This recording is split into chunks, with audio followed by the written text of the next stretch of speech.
Hola amigos, ¿cómo están?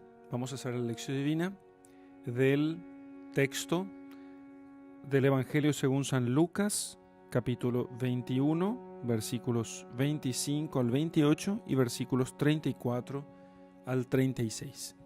En el nombre del Padre, del Hijo y del Espíritu Santo. Amén.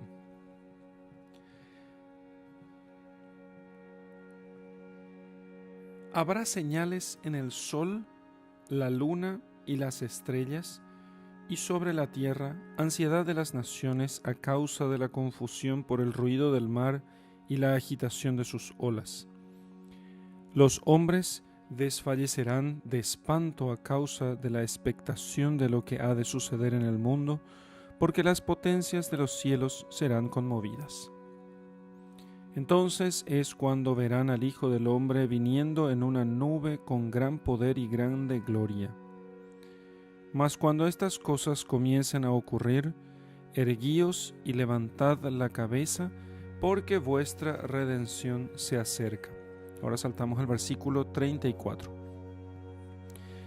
Mirad por vosotros mismos, no sea que vuestros corazones se carguen de glotonería y embriaguez, y con cuidados de esta vida, y que ese día no caiga sobre vosotros de improviso, como una red, porque vendrá sobre todos los habitantes de la tierra entera.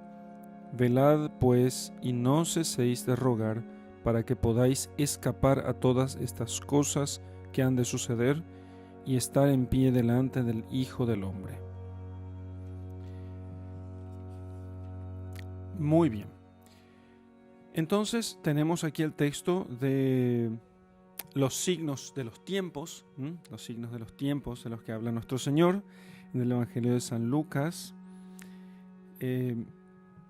También habla también de los signos de los tiempos cuando habla de la higuera como signo, de la higuera como signo, y también en el Evangelio de San Mateo también se habla de los signos de los tiempos.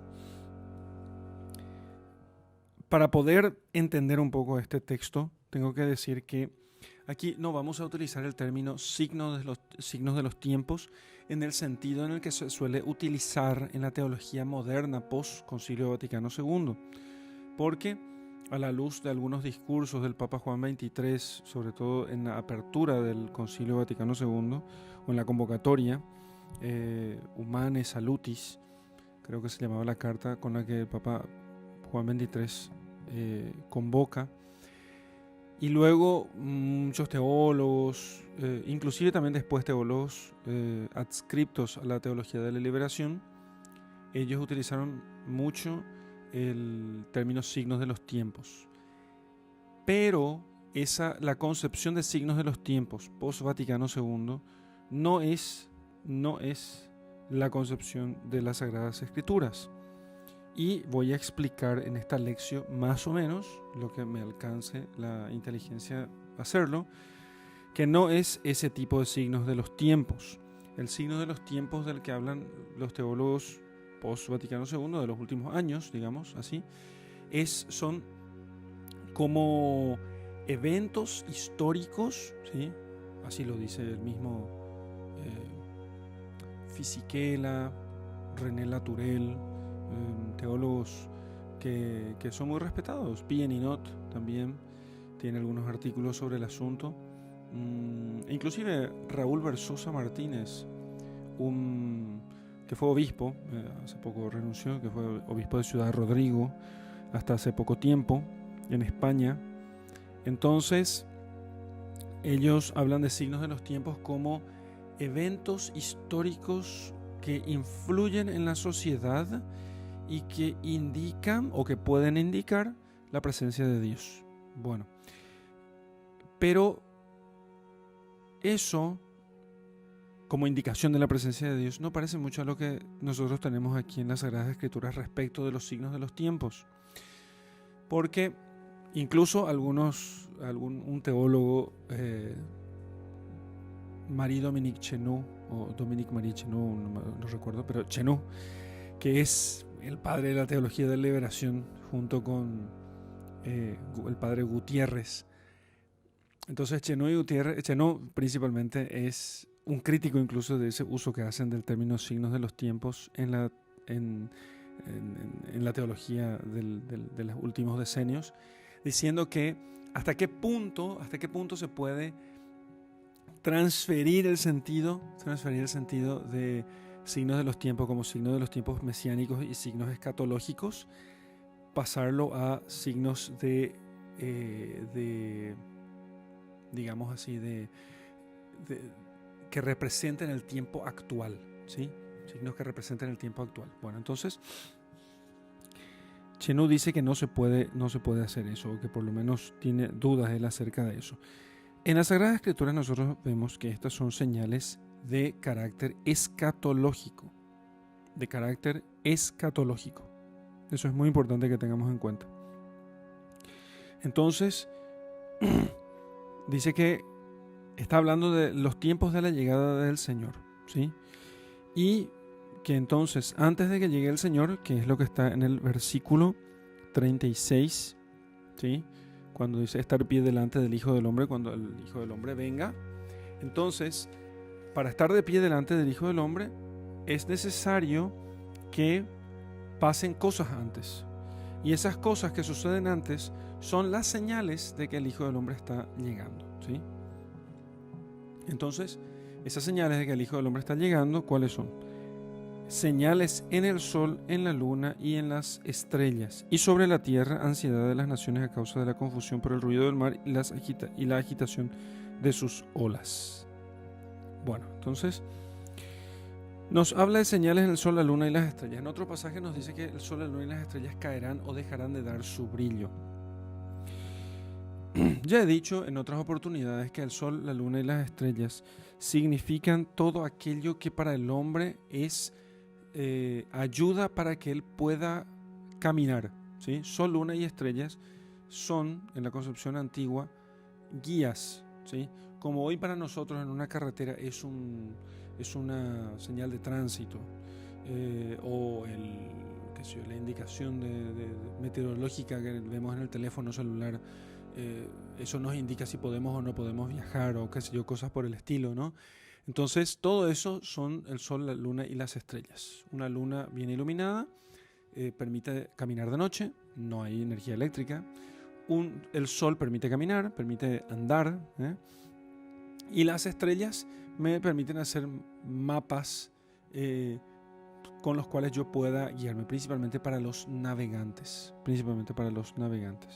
Entonces, si hay señales en el sol, la luna y las estrellas, significa que hay algún tipo de conmoción en ellas.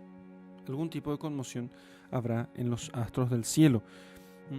También puede haber ciertamente algunas señales en el sol, la luna y las estrellas, ciertamente, pero no solamente hace falta que haya en ellas, sino que también puede haber esa conmoción en forma simbólica en aquello que para las mismas Sagradas Escrituras están simbolizados por el sol, la luna y las estrellas, todo lo que guía al hombre. Y aquí se puede hablar de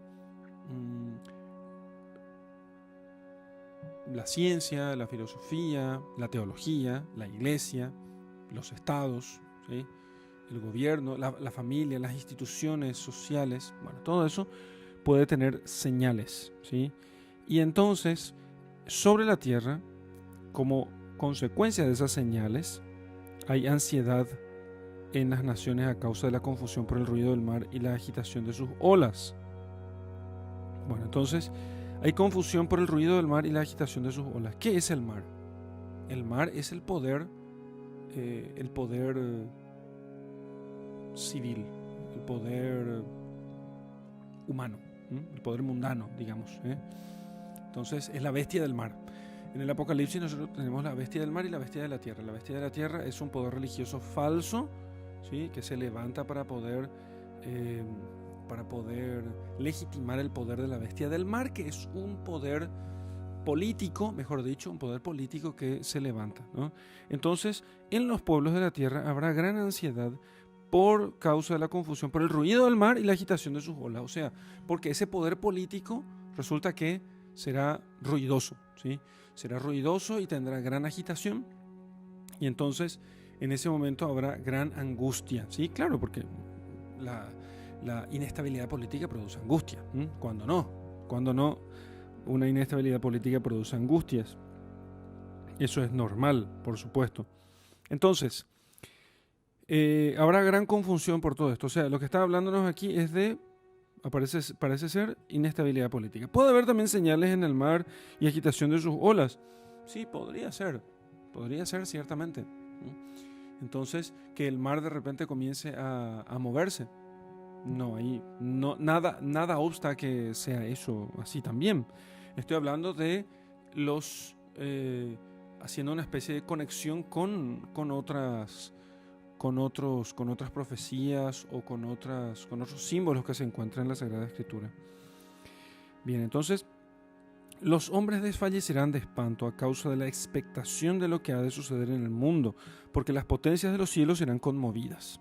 Entonces, cuando vino Jesucristo, cuando llegó Él en su primera venida, Él era como el sol que nace de lo alto, así como dice el Evangelio, el sol que nace de lo alto. Entonces, ¿y qué significa eso? Que esas cosas puestas por Dios para el gobierno de los hombres y que terminaron siendo idolatradas por los hombres, sol, luna y estrellas, entonces esas cosas se sienten como inseguras. Pensemos, por ejemplo, cómo se conmocionó Herodes, que tenía autoridad sobre el pueblo, y resulta que Herodes se siente inseguro, muy inseguro. Entonces es como que se conmociona un astro que guía a los hombres. Hay forma de no conmocionarse, claro que sí, con fe se puede uno no conmocionar. Pero no solamente se conmocionan las autoridades que son idolatradas por los hombres, también se conmocionan todos los que están debajo, todos aquellos que dependen. Ustedes miren cuando cambien, por ejemplo, las autoridades del Estado, piensen en un cambio municipal, que suele ser los cambios que nosotros vemos más de cerca. Pasa el intendente y todo el mundo está conmocionado porque aquella autoridad dejó de existir, ¿sí? O sea, ya no existe su autoridad, existe la persona, por supuesto, ¿no? Pero ya no existe su autoridad. Entonces se conmociona todo y la gente dice, los hombres desfallecen de espanto. ¿Qué va a pasar de mí? ¿Qué va a pasar de mí? Entonces, los hombres de la antigüedad ponían también su confianza no solamente en los astros, sino en las fuerzas de la naturaleza, las cuales ellos las deificaban para que así entonces pudiesen ellos poner su confianza en ellas. Pero esas cosas, sol, luna y estrellas, y todo lo que representa el sol, luna y las estrellas, sol, luna y estrellas, autoridades civiles, fuerzas de la naturaleza, todo eso está puesto por Dios para nuestro servicio. Cuando llegó Cristo, todo eso pasó a segundo plano, ¿sí? Y cuando llegue Cristo en la segunda venida, todo eso pasará a segundo plano. Entonces, todo aquel que haya puesto su confianza en Él, en esas cosas, esa persona terminará, se desfallecerá de espanto, que es como una especie, que es un asombro, pero al revés. El asombro es una admiración por lo que vemos nosotros y que nos llena de gozo y alegría por la grandeza de aquello que vemos. El espanto, en cambio, es un asombro con terror. Entonces, aquello es tan grande la pérdida que sentirán los hombres por la conmoción de sol, luna y estrellas, que entonces desfallecerán, se desmayarán de espanto a causa de la expectación de lo que ha de suceder en el mundo, porque las potencias de los cielos serán conmovidas, ¿sí? No del cielo primero, que es la morada de Dios y de sus justos, sino de los cielos, o sea, de todo aquello que depende de Dios y que los hombres han idolatrado, puesto en lugar de Dios. Entonces es cuando verán al Hijo del Hombre viniendo en una nube con gran poder y gran gloria. Mas cuando estas cosas comiencen a ocurrir, erguíos y levantad la cabeza, porque vuestra redención está cerca. Bueno, entonces, fíjese que en estos 3 versículos el Señor sintetiza toda la escatología, ¿sí? Lo que está diciendo es, con los versículos 25 y 26, los hombres habrán puesto su confianza en las fuerzas de este mundo, las fuerzas naturales y en las fuerzas políticas, y entonces los hombres, y aquí hablamos de todo, la iglesia también muy probablemente lo hará, porque esa es la bestia del falso profeta o la bestia de la tierra. Entonces, los hombres en general, no todos en absoluto, sino los hombres en general, habrán puesto su confianza en los poderes políticos y en las fuerzas de la naturaleza. Y de repente comenzarán las cosas a caer. Entonces las cosas serán conmovidas, porque está llegando el dueño y señor de todas ellas. Entonces esas cosas idolatradas se inclinarán delante de Jesucristo, delante del Hijo de Dios. Entonces verán al Hijo del Hombre viniendo en una nube con gran poder y gran gloria. Más cuando estas cosas comiencen a ocurrir, entonces cuando comience a darse estas señales en el sol, la luna y las estrellas, podríamos también meditar que puede simbolizar sol, luna y estrellas, pero eso sería muy largo. Podría simbolizar muchas cosas. Estoy aquí sintetizando todo esto diciendo que sol, luna y estrellas simbolizan todos los poderes que guían los caminos de los hombres. Toda esa idea de que el hombre es súper libre y que el hombre va siendo consciente de su libertad. Yo leo a veces algunos documentos de las décadas de 60 y 70 y es muy gracioso porque todo aquello en realidad no se hizo, y basta mirar hoy el grado de manipulación en el que se encuentran nuestros pueblos, ¿no? El grado de manipulación en el que se encuentran muchos hombres, ¿sí? Socapa, bajo capa de libertad, bajo capa de libertad. Es muy loco todo esto, es muy loco. Realmente no lo podemos creer, ¿entienden? No lo podemos creer. Es por lo menos impresionante. Y entonces aquellos... no sé por qué dije esto.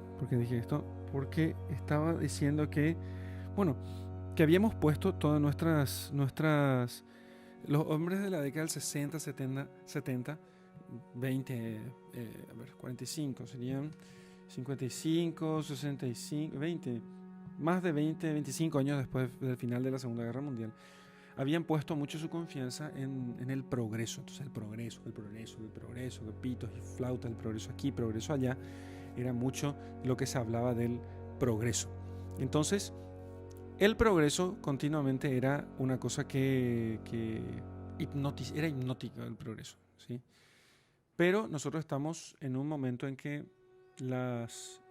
estas fuerzas puestas por Dios, porque la autoridad humana ha sido puesta por Dios, no es que Dios justifique y endose todo lo que diga la autoridad humana. Significa que la fuente de la autoridad humana es Dios y que esa autoridad tendrá que rendir cuentas no a los hombres sino a Dios. Y entonces, que son como el sol, la luna y las fuerzas naturales. Nosotros nos reímos a veces, mucha gente se ríe de los astrólogos, pero la astrología es un poroto comparado con la credulidad que tienen las personas respecto de los medios de comunicación social, de lo que suelen llamar ciencia. La ciencia. Dicen los políticos, confiamos en la ciencia. Confiamos en la ciencia. Cuando la ciencia, por naturaleza, para hacer ciencia, tiene que ser datos de los cuales vos debés desconfiar. Es impresionante. Y todo eso son como el sol, la luna y las estrellas. Pero el sol, la luna y las estrellas no tienen movimiento por sí mismos, sino que todos ellos tienen un movimiento que reciben de parte de Dios. Entonces, habrá señales en todos estos, en todo esto. Entonces, cuando todo esto se conmocione y cuando todo esto pierda, digamos así, su sentido, su ser, entonces vendrán el Hijo del Hombre. Y nos dice el Señor, más cuando estas cosas comiencen a ocurrir, cuando se vean ustedes que las cosas salen de su cauce, que se desordenan, que la opresión aumenta como en nuestros tiempos, porque se hablaba mucho del signos de los tiempos en la década del 60-70, que uno de los signos de los tiempos era que muchos pueblos salían de la opresión y de la esclavitud. Híjole, pero ahora estamos entrando en una opresión, una esclavitud que es mucho más opresiva, ¿entienden? Mucho más sutil, mucho más a lo 1984 de George Orwell, más o menos, ¿entienden? Entonces, todas esas utopías estamos, digamos así, ya habiendo cruzado el umbral de entrada, y que son mucho más opresivas. Entonces el sol, la luna y las estrellas están puestos allí para poder guiar nuestros pasos, pero si se convierten en ídolos, entonces son opresivas, porque toda criatura no puede ser dueña y señora de la criatura, solamente el creador puede ser dueño y señor de la criatura. Cuando la criatura se pone en el lugar del creador, entonces tenemos un problema, pero Dios no permitirá eso por mucho tiempo.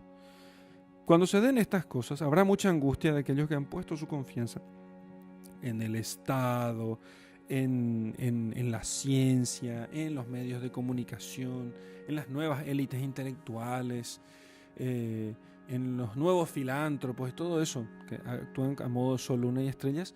Cuando se conmocione todo esto, muchos sentirán angustia, porque dirán, hemos puesto nuestra confianza en ellos, ahora estamos angustiados porque caen.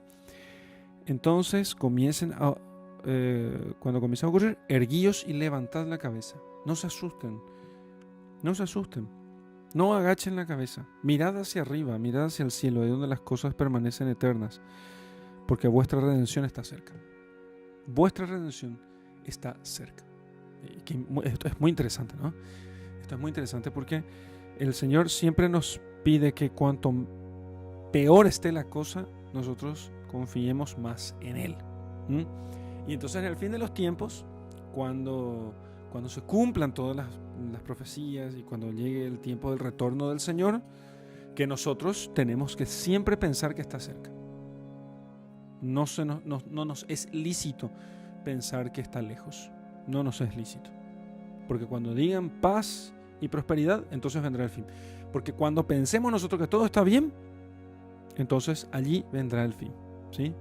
Porque cuando nosotros pensamos que todo está bien, lo que nos sucede es lo que nos dice después, a partir del versículo 34. Mirad por vosotros mismos, no sea que vuestros corazones se carguen de glotonería y embriaguez, o sea, se queden pesados, engorden, de glotonería, de gula, y de embriaguez, y con cuidados de esta vida. Entonces, primero dice glotonería y embriaguez, comer y tomar, comer y emborracharse. O sea, pone los vicios del comer y beber, como símbolo de muchas otras cosas. Porque claro, cuando estamos bien, ¿qué hacemos? Comemos y bebemos. Cuando estamos bien, comemos y bebemos. Y no es que esté mal comer y beber, sino que cuando todo se centra solamente en eso, entonces nosotros tenemos un problema, porque entonces se engorda nuestro corazón, engorda el corazón. Fíjense cómo interesante es que si uno tiene mala alimentación, también el corazón queda engordado con un poco de grasa, ¿no? Con grasa de más, digamos así. Entonces, y otros órganos además, no es que solamente se carga grasa en el abdomen, sino también en los órganos. Pero el corazón como centro del hombre se engorda, se llena de grasa, en cuanto que, ¿cuál es la característica propia del gordo? Y bueno, le es difícil moverse, todas las cosas las ve desde la óptica del gusto o disgusto, porque entonces come lo que le gusta, deja de comer lo que le disgusta. Entonces tiene como centro completamente la satisfacción de sus deseos, de sus gustos, de su paladar, ¿sí? Es muy fácil que, por ejemplo, una persona digamos glotona, no digo gorda, solamente gorda, porque no todos los gordos son glotones. Hay gente poca gente que es gorda porque tiene por algún medicamento o por algún problema de salud, no es culpable. Pero el glotón, que puede ser un flaco también, no piensen ustedes que hay algún pequeño porcentaje de glotones que no son gordos. Suerte de ellos, dirán algunos, ¿no? Suerte de ellos. El problema no es ser gordos, el problema es ser glotón. El problema es ser glotón. Entonces, el glotón, o sea, el que se da todos los gustos, el que come todo lo que hay, el que no se priva de nada, entonces, ¿dónde yo voy a comer? Y voy a comer aquí en la tierra. Yo entiendo, algo me dice que ni en el cielo ni en el infierno voy a comer, ¿sí? Algunos piensan que en el infierno sí, entonces está esa música, creo que es una música argentina para que vean la decadencia pobre de nuestros hermanos argentinos. Dice que en el cielo no hay pizza y cerveza, no hay milanesa, no hay coca y café, dice, o algo así. Entonces, que por eso no quiere irse al cielo, porque todas esas cosas no existen allá. Entonces, y sí, tiene razón, así no se va a ir al cielo. Y él dice que no quiere irse al cielo porque es cierto que esas cosas no hay en el cielo. No hay todo eso, no hay pizza y cerveza, no hay milanesa, no hay coca y café. Es cierto, en el cielo no hay esas cosas, ¿eh? No hay nada que un glotón pueda encontrar en el cielo, porque en el cielo solamente le tenemos a Dios. Por eso los santos ya desde esta vida procuran ellos abstenerse aún de las cosas buenas, porque entonces con ello ellos pueden tener realmente al cielo. Se dan cuenta que el cielo no tiene nada que una persona ambiciosa pueda tener, ¿eh? La ambición viciosa. No hay nada, nadie puede decir, no, el pensar en el cielo es como ser buenos por interés. No hay nada que un tipo viciosamente interesado pueda querer en el cielo. En el cielo solamente hay Dios. Y el amor a Dios sobre todas las cosas y al prójimo como a uno mismo, hasta renunciar de mí mismo. Eso no es cosa para interesados. Eso es cosa para gente que ama. Entonces, por eso no puede engordar nuestro corazón.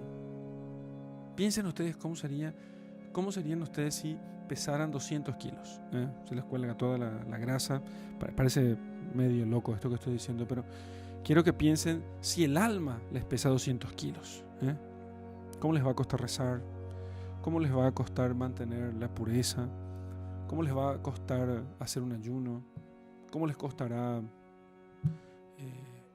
estudiar? No saben lo difícil que es para el glotón estudiar. Y para el que se dedica solamente a las cosas de esta vida,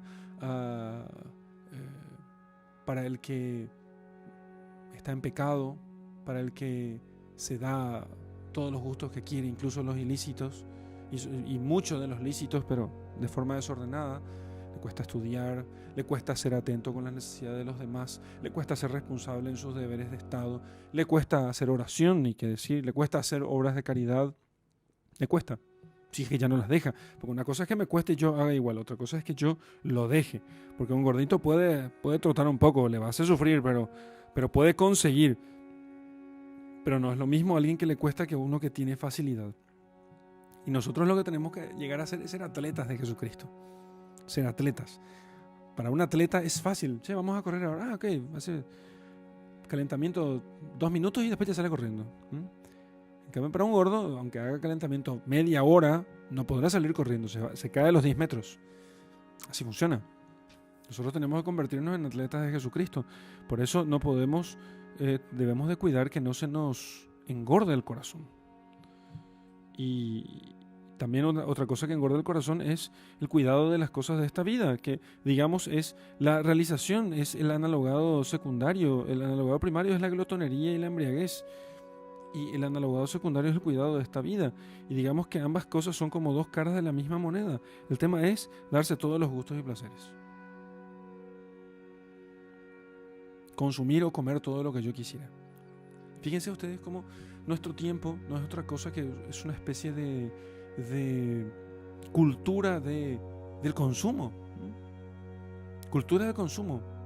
Bueno, cuando el Papa habla de cultura del descarte, está hablando justamente de eso, de una cultura del consumo y descarte, ¿no? Entonces, es una cultura del consumo continuo. Ir contra la cultura del consumo no es comunista, aunque yo soy profundamente anticomunista, pero también soy profundamente anticonsumismo, que es el producto principal del capitalismo, ¿no? Pero esta no es una clase sobre sistemas económicos y económicos / culturales, porque no son solo económicos, sino que el exceso de posibilidades nos hace que nosotros nos concentremos demasiado en el cuidado de esta vida. Entonces, ese día caerá sobre vosotros de improviso, como una red. Entonces, ¿la red a quién toma? La red solamente cae sobre aquel que no puede escapar. Y para escapar yo tengo que estar flaco, tengo que ser hábil, tengo que ser liviano, ¿sí? En cambio, para quien no puede escapar, el que es lento, el que no es rápido en las cosas del espíritu. Entonces, el mucho cuidado y la mucha centralidad de las cosas de esta vida, eso hace que nosotros seamos lentos y aquel día cae sobre nosotros como una red. Porque vendrá sobre todos los habitantes de la tierra entera y nadie podrá escapar. No es que vamos a poder mirar allá y decir, mira, pues los otros vinieron, entonces ahora me voy a preparar. No, será todos al mismo tiempo. Todos al mismo tiempo.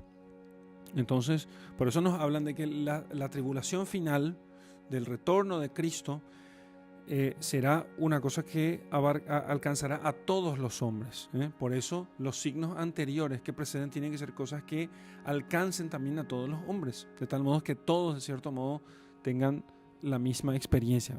Uno puede decir, bueno, eso es... Bueno, hace 10 años atrás uno diría, qué difícil es eso. ¿Qué tipo de evento puede alcanzar a todo el mundo? Bueno, ahora tuvimos una, entre muchas comillas, pandemia. Y sí, tenemos fuerzas políticas y económicas que se han abalanzado sobre el mundo, ¿me entienden? Y se han puesto ellas mismas como Dios en una posición o en un modo casi anticrístico, ¿sí? Porque anticristo se pondrá en el lugar santo y exigirá para él la adoración. Entonces cuando las fuerzas de este mundo exigen para sí el respeto que solamente a Dios podemos tener, bueno, entonces tenemos cosas que son muy parecidas al anticristo. Muy, muy parecidas al anticristo, ¿sí? Y no digo que la autoridad pública no pueda hacer algo por el bien común. El problema es a qué llamábamos bien común para algo que en realidad parecía desproporcional. Entonces hoy nosotros podemos decir, ¿puede haber cosas que pueden alcanzar a todos los hombres? Sí, pueden. En nuestros tiempos actuales de globalización, sí, puede haber. ¿Sí? La globalización puede producir globalismo, ¿sí? Y el globalismo puede permitir que eventos que sucedan en un lugar remoto, nosotros nos enteremos al segundo allí. Velad pues, y no ceséis de rogar para que podáis escapar a todas estas cosas que han de suceder y estar en pie delante del Hijo del Hombre. A mí me sorprende que había un cardenal que hablaba acerca de que los signos de los tiempos tienen que ser cosas positivas, que hay que huir y hace muchos años atrás escribía esto, hay que huir de los profetas de desgracias.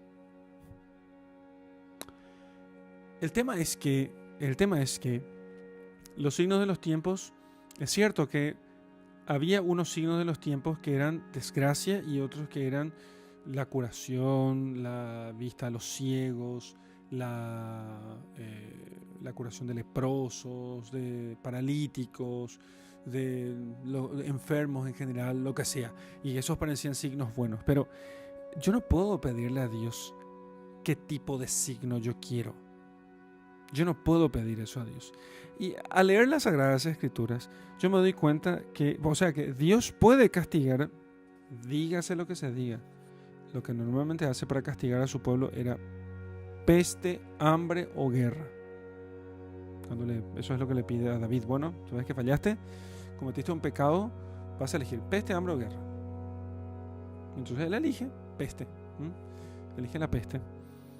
Y entonces no podemos nosotros decirle a Dios qué signos Él va a poner, ¿sí? Lo que nosotros no podemos decir, no, hay que huir de los profetas de catástrofes. Es ridículo. Eso es ridículo. Lo que nosotros tenemos que ver es cuáles son los signos que Dios da, y esos signos no son signos que yo tengo que ir a buscar por ahí a lo loco a ver dónde están, sino que son signos que nos da las Sagradas Escrituras. Aquí están los signos. Y el discernimiento consiste en que yo pueda ver lo que hay aquí, pueda entender lo que tengo delante de mis ojos y luego mirar la realidad a ver si en ella hay algo de lo que me dicen las Sagradas Escrituras. ¿Sí? Entonces, y yo creo que eso es velar fundamentalmente. Velar y no cesar de rogar. Fíjense cómo se insiste en la oración. Velar y no cesar de rogar, para que podamos escapar todas estas cosas que han de suceder. Entonces, pero algunos piensan que para poder tener noción de los signos de los tiempos, uno tiene que mirar las cosas que suceden en el mundo. Eso no es velar y rogar, en el sentido de las Sagradas Escrituras. Velar es tener la vela en la mano, tener el cirio en la mano, tener la lámpara encendida, o sea, tener la fe, creer en Dios. Eso es velar. Velar es creer en Dios y en su enviado Jesucristo. Pero si yo comienzo a decir que las Sagradas Escrituras son todas metáforas y que no hay nada cierto aquí, se me apagó la lámpara de la fe. Si yo comienzo a relativizar los sacramentos, los mandamientos, la moral católica, se me apagó la fe. Porque la luz de la fe no es algo que yo me enciendo a mí mismo. No lo tengo yo naturalmente, no lo tengo naturalmente. Lo he recibido. He recibido la luz de la fe de otros que me han encendido esa luz en mis manos. Y yo se la paso a otros. Y con esa luz que otros me encienden, con esa luz entonces yo lo que hago es encender e iluminar a otras personas. Ese es el modo como se hacen las cosas. Entonces, si yo no pienso en eso así de ese modo, he perdido la fe. Se me apagó la lámpara. Eso es velar. Y al velar, al guardar la fe, no cesar de rogar, no cesar de hacer oración. En algunos seminarios solían tener la costumbre no de hacer lección divina, sino de leer el periódico todos los días. Entonces, la Biblia podía faltar, pero el periódico no, porque entonces así uno podía leer los signos de los tiempos.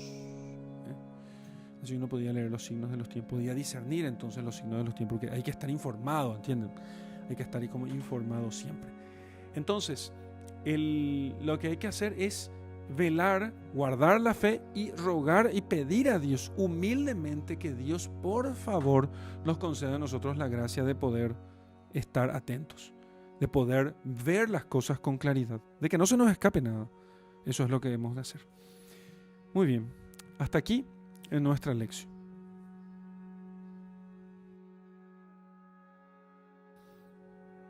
Vamos a meditar el texto que acabamos de leer.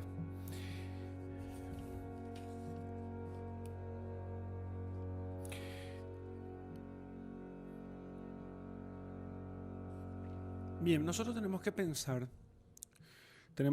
muy bien cuánta confianza nosotros ponemos en las cosas creadas, sol, luna y estrellas, ¿sí?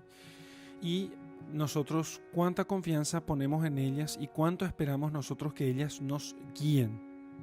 Recordemos que en la Jerusalén celeste no habrá sol, ni luna, ni estrellas, sino que el mismo Dios será, el resplandor de Dios será el que guiará la Jerusalén, o sea, iluminará la Jerusalén celestial.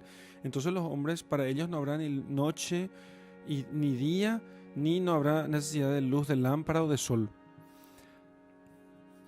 porque Él brillará para nosotros por los siglos de los siglos. Entonces, pero ya nosotros desde ahora podemos comenzar a vivir así. Nosotros desde ahora. Aunque todavía necesitemos el sol, la luna y las estrellas, aunque nosotros todavía trabajemos de día y descansemos de noche, aunque aún las estrellas y los astros nos marquen el paso del tiempo, sin embargo nosotros podemos vivir como si no existiesen. ¿Sí? No digo no mirar las estrellas, al contrario, yo aconsejo mucho mirar las estrellas y hacer contemplación de los astros, como una contemplación que nos ayuda a poder entender todas estas cosas.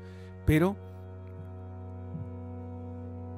nosotros tenemos que pensar que, no hacer de cuenta, creo que está mal dicho decir que hacer de cuenta que ellas no existen, sino más bien, mejor dicho, pensar que ellas, que todo esto, todo lo que está regido por los astros es regido primeramente por Dios. primeramente por Dios. Bueno, entonces, nosotros tenemos que vivir a la luz no del tiempo, sino a la luz de Dios. Por eso el cristiano ya a partir de ahora vive como si estuviera en el cielo. El cielo no va a ser para él después una sorpresa.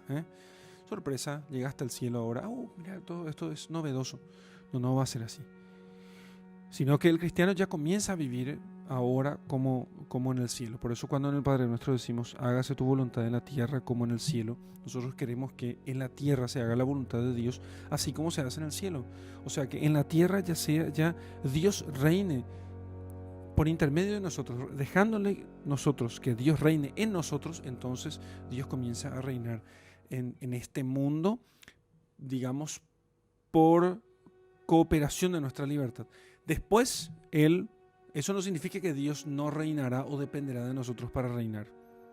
Significa simplemente que va a reinar sobre nosotros por las buenas o por las malas, digamos así. Por las buenas de grado o por fuerza, dirían los teólogos más elegantes. Pero podemos decir por las buenas o por las malas, ¿sí? Porque Él es el dueño y señor del universo. Entonces, y eso va a permitir que cuando las cosas caigan, nosotros no terminemos desfalleciéndonos por el espanto de la conmoción de los astros. Imagínense ustedes el estado en el que estaba Europa después de la Primera Guerra Mundial y después de la Segunda Guerra Mundial. Un estado de grandísima calamidad. ¿Qué va a ser de nosotros? ¿Qué va a ser de aquí? ¿Qué va a ser de allá? ¿Qué pitos y flautas? ¿Qué esto de aquello? Grandes dificultades, hambre, recesión, pobreza, desempleo, enfermedades, gente que estaba mutilada. Todo eso es conmoción de los astros. Y entonces desfallecemos de espanto a causa de la expectación de lo que ha de suceder. ¿Qué va a pasar con nosotros ahora? ¿Qué va a suceder con nosotros ahora? ¿Y qué vamos a hacer? ¿Y a dónde vamos a ir? ¿Y qué podemos esperar? ¿Y qué pasará con nosotros? Y bueno, levanten la cabeza porque está pronto vuestra liberación. El término liberación podríamos entender de muchas formas, pero cuanto más nosotros levantamos la cabeza en medio de las dificultades, incluso durante la gran tribulación, entonces más libres nosotros nos ejercitamos a vivir hasta que el Señor mismo sea quien nos libere a nosotros. Por eso es tan importante no quejarse. Si yo pudiera siempre dar un buen consejo a la gente es no te quejes. Porque quejarse hace que uno se flexione sobre su propio ombligo. Mira, qué pobre de mí, qué pena de mí, qué desastre conmigo, qué cosa esto. Es que no se puede solucionar absolutamente nada así. Eso es lo que el Señor nos dice. Cuando sufren todas estas cosas, levanten la cabeza. Y muchas veces nosotros lo que hacemos es no levantar la cabeza, al contrario, agachar la cabeza y mirar nuestro ombligo. El obispo que me ordenó, Monseñor Liviere, solía decir eso. Cuando uno está triste, decía él. ¿Está triste? Piensa en sí mismo. ¿Está triste? Piensa en sí mismo. Piensa en lo que está perdiendo. Piensa en el sol, la luna y las estrellas. ¡Oh, conmoción! Nos van a quitar el sol. ¿Y qué nos queda ahora? Para el que solo tenía el sol, realmente no le queda nada. Nos quitan la luna y las estrellas. Nos quita el poder político. Ay, sin Estado, ¿qué vamos a hacer? Nos quitan el dinero. Nos quitan nuestros bienes. Nos quitan esas cosas a las que tan apegados estábamos. Nos quitan los amigos. Nos quitan la familia. Nos quitan todo. ¿Qué nos queda? Y para el que solo tenía eso, no le queda nada. Pero, ¿y si tuviéramos a Dios? Entonces eso nunca se nos podría quitar. Si nosotros tuviéramos a Dios por una vida conforme a sus mandamientos y sobre todo por la gracia, entonces nosotros nunca seríamos pobres. Nunca seríamos pobres. Al contrario, siempre seríamos ricos y nunca seríamos nosotros pasibles de empobrecimiento, porque nadie nos puede quitar semejante cosa. Para los cristianos entonces, que poseen todo eso, ellos pueden entonces erguirse, levantar la cabeza, hincharse y decir, mirar para arriba. Mira, nosotros, todos piensan que estamos pobres. No, señores, no somos pobres. Tenemos a Dios por Padre y tenemos al Dios encarnado Jesucristo por hermano.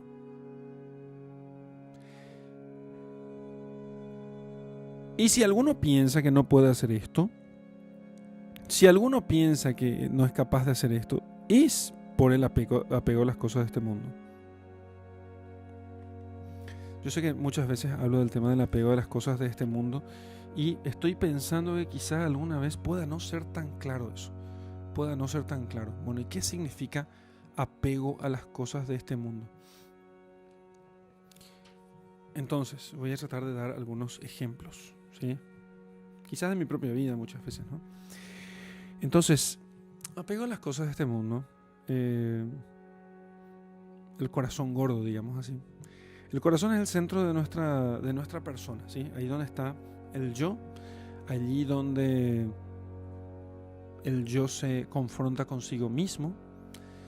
Bueno, entonces, suelo decir a algunos hermanos esta cuestión. Si estamos conversando, muy simple, estamos conversando en una tertulia, traen comida y vos saltás para tomar un bocado antes de bendecir o lo que sea, o comenzás a sentir apuro por la comida diciendo, che, vamos a comer ya, comamos ya. Eso es apego a las cosas de este mundo, a la comida fundamentalmente, a la comida. Si delante de la carencia, de la carestía, no tenés comida hoy o justo hoy no llegó la comida, te sentís triste, apenado o incluso nervioso o enojado, apego a las cosas de este mundo. ¿Qué te produce tristeza? ¿Qué te produce angustia? ¿Qué te angustia? Lo que te angustia, entonces a eso tu corazón está inclinado, ¿sí? Esa es la gordura de tu corazón. Porque si le sacamos del corazón todas las gorduras, todos los filetes de grasa que tiene, entonces el corazón solamente va a desear a Dios, porque para ti nos hiciste, dice San Agustín, y nuestro corazón no reposará hasta que descanse en ti. Pero nosotros no pensamos en Él justamente porque nuestro corazón está gorduroso, ¿sí? Entonces lo que hacemos es pensar en comer y en beber, en comer y en beber, que puede traducirse por el descanso, por el viaje, por el dinero, por la comida, por las mujeres, por las fiestas, por los likes de Facebook, por la honra que los otros puedan darme. Todo eso puede ser, ¿sí? Todo lo que te angustia, fíjense que delante de el sol, luna y estrellas que se conmocionan, ¿quién no se va a angustiar? ¿Sí? Terribles. ¿Ustedes saben lo que pasaría si el sol desapareciera, si viniera un dios y pop, dice, me lo llevo, y te lleva el sol? Hace desaparecer el sol súbitamente. Y bueno, nosotros no nos enteraremos hasta dentro de 8 minutos. En 8 minutos, cuando nosotros deje de llegarnos la luz del sol aquí, la Tierra saldría disparada al espacio profundo, y todos los planetas del sistema solar, cada uno por partes, ¿no? Saldría disparada a la profundidad del sistema solar, probablemente comenzando a chocar o chocando contra ella asteroides y todo, y se congelaría al cabo del poco tiempo. No sobreviviríamos mucho tiempo, ¿sí? Y bueno, se acabaría toda la vida en la Tierra, y todo esto sería, ni el recuerdo quedaría de todo esto. Por supuesto, uno dice, ¿y cómo uno no se va a conmocionar por semejante cosa? Y algunos dirán, no, pero eso tu concepción es moderna, porque para Jesucristo y sus oyentes la Tierra no gira alrededor del Sol. Ok, bueno, giremos entonces en la cuestión. Pensemos en la Tierra como centro del universo y todos los astros girando alrededor de la Tierra. La conmoción significa que todo ello comienza a caer sobre la Tierra. Comienza a caer sobre la Tierra. ¿Para qué? Para que la Tierra quede sumida en la oscuridad total. Entonces, la agitación, el ruido del mar, la agitación de sus olas, las señales del sol, luna y estrellas, todo eso significa que nuestras seguridades, porque entonces para los antiguos en cierto modo es como que las aguas subyacen no subyace en la tierra, sino que las aguas siempre están ahí como amenazantes. Es mejor está eso. Las aguas están como amenazando a la tierra, ¿eh? Las aguas nos tragarían si Dios no les hubiese puesto límites. Si las aguas comienzan a encresparse, entonces nos están amenazando, ¿eh? Así te está haciendo el agua, ¿eh? ¿A qué? Vamos, me voy, ¿eh? Entonces, claro, vamos a perder la tierra firme. Vamos a perder aquí donde estamos. Por eso los antiguos piensan que siempre está la tierra está en medio de las aguas, ¿sí? Y que hay algo como que limita las aguas. Pero las aguas son poderosas, ¿entendés? Dan miedo. Por eso tenés este orden de los elementos: tierra, agua, aire, fuego. Entonces, el agua debería estar sobre la tierra. ¿Por qué no está sobre la tierra? Porque hay algo que le puso límites. Y si ahora comienza a hacer ruido, comienza a inquietarse, a agitarse, entonces están, y recordando el evento del diluvio universal, las aguas están amenazando con invadir todo y volver a quitarnos nuestra tierra firme. Entonces los hombres desfallecen de espanto. ¿Qué te agita? ¿Qué te agobia? ¿Qué te quita la paz? A eso está apegado tu corazón. A eso está apegado tu corazón. ¿Sí? ¿Estás tranquilo? Nada te agita, nada. Bueno, entonces, y podés rezar tranquilo. Si podés rezar tranquilo porque nada te agita, entonces bien, tu corazón está flaquito, ¿eh? Está fit, en forma, y entonces puede salir corriendo, no está gordo, no está pesado, ¿sí? No está pesado, puede ir hacia Dios sin que caiga desmayado a los 10 metros.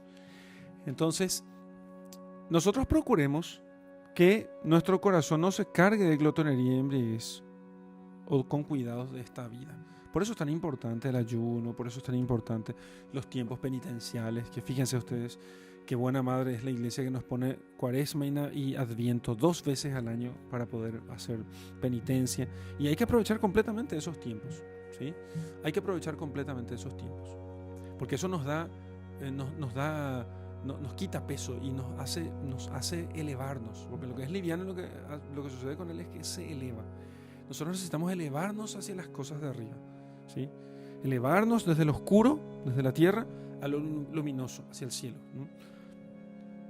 Entonces, y para lograr esa elevación es necesario que nosotros nos alivianemos. Qué buena cosa es el ayuno, qué buena cosa es quitarnos gustos, placeres y comodidades de encima, porque todo eso descarga nuestro corazón y hace que nuestro corazón comience a apuntar más hacia Dios.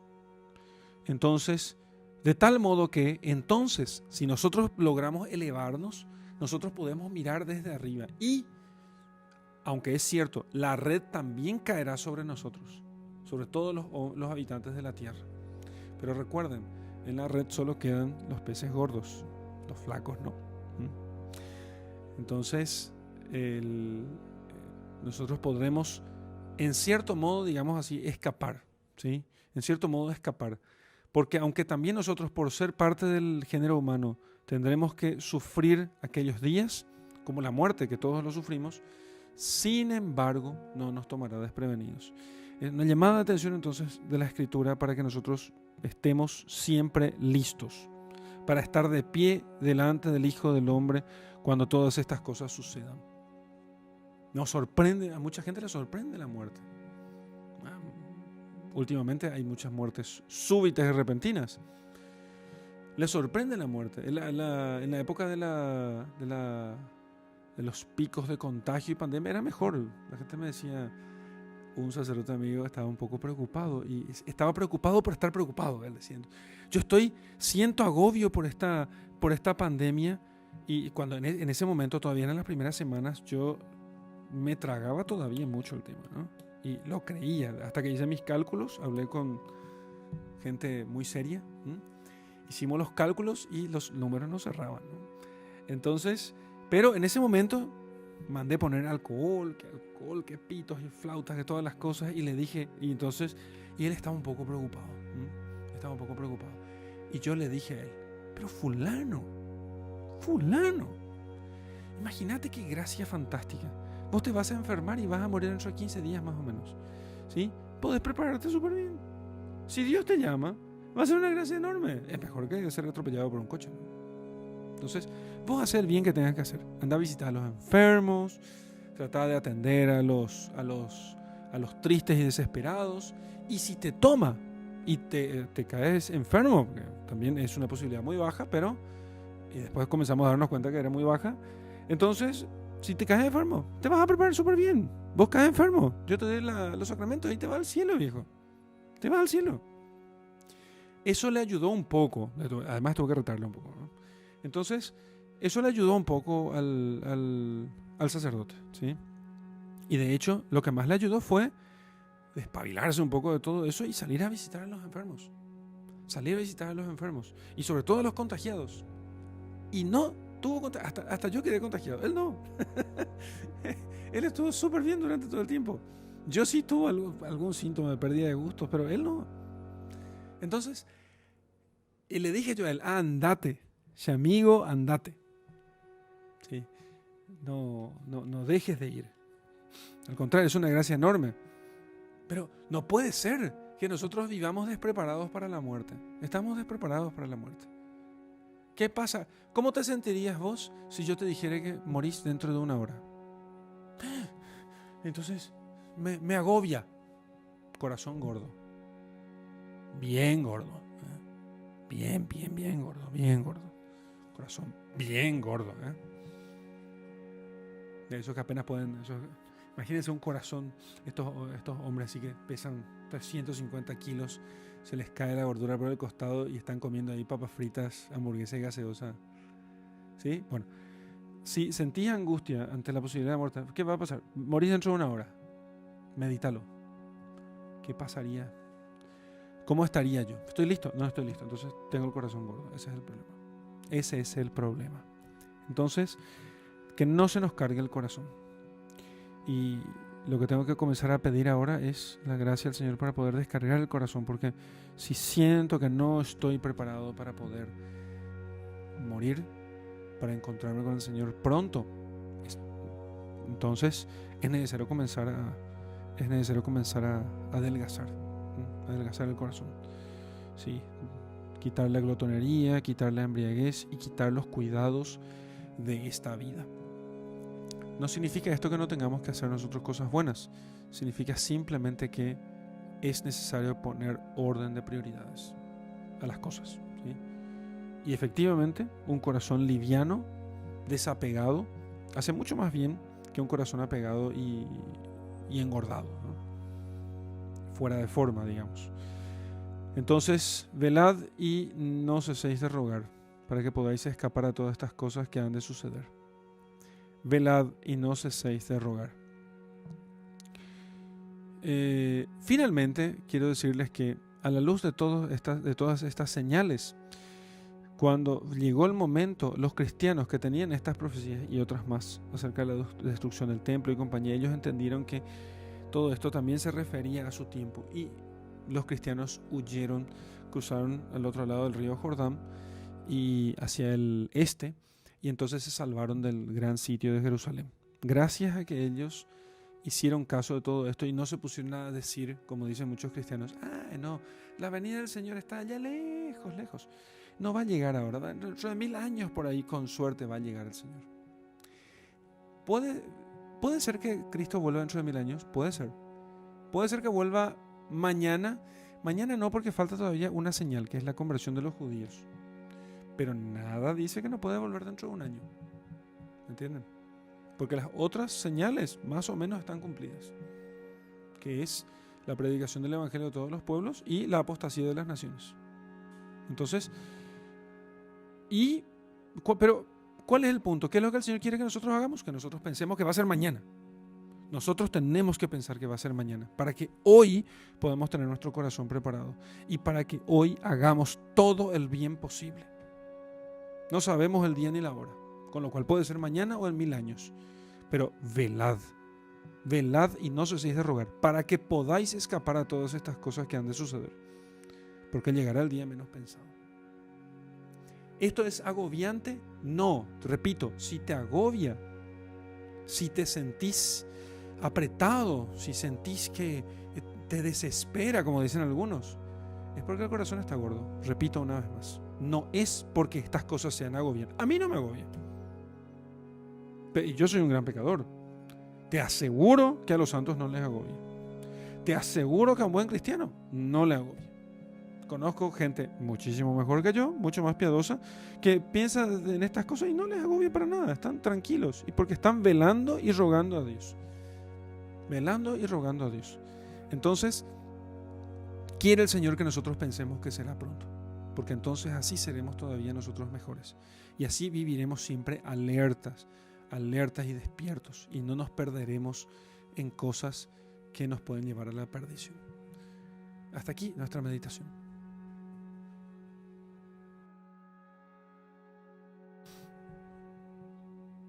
Vamos a hacer oración sobre el texto que acabamos de meditar. En el nombre del Padre, del Hijo y del Espíritu Santo. Amén. Señor, quiero ver todas mi glotonería y mi embriaguez.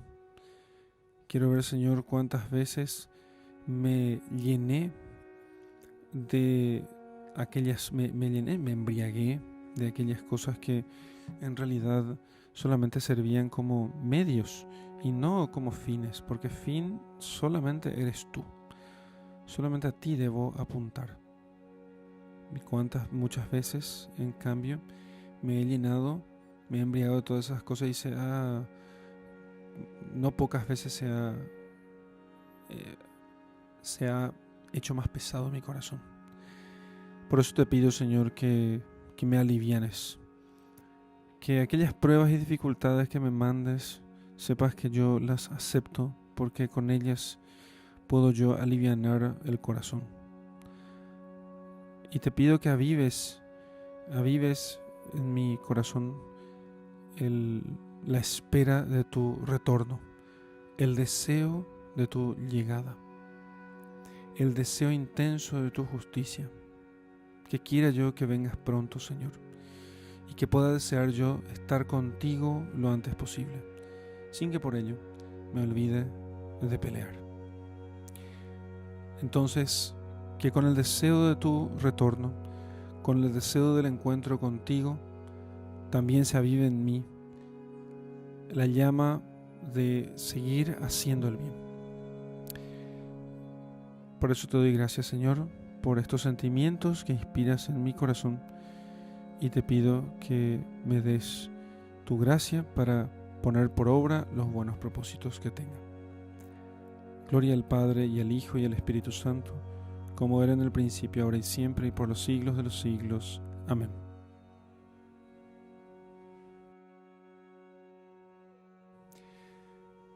Para contemplar este texto, quiero que pienses intensamente en que el juicio final será mañana, por alguna obra, por algún designio de la gracia de Dios.